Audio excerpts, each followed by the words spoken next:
पैठण तालुक्यातील पाचोड इथं एक धक्कादायक घटना समोर आली आहे. एका खासगी हॉस्पिटलमध्ये प्रसूती दरम्यान एका महिलेचा अति रक्तस्राव झाल्यानं संभाजीनगर येथील घाटी रुग्णालयात रविवारी रात्री 11 वाजता उपचारादरम्यान मृत्यू झाला.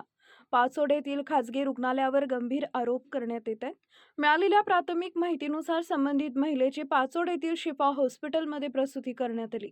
मात्र प्रसूतीनंतर अचानक अति रक्तस्राव सुरू झाल्यानं तिची प्रकृती गंभीर बनली.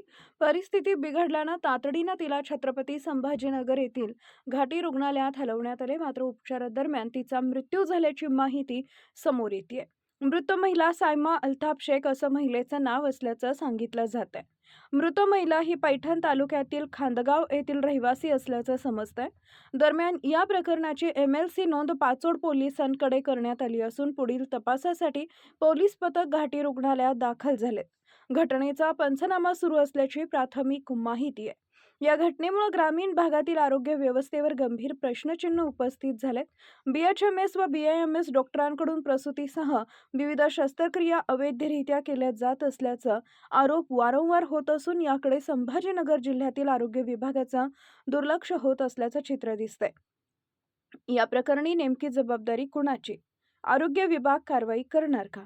ग्रामीण भागातील महिलांच्या सुरक्षिततेचा प्रश्न ऐरणीवर आलाय.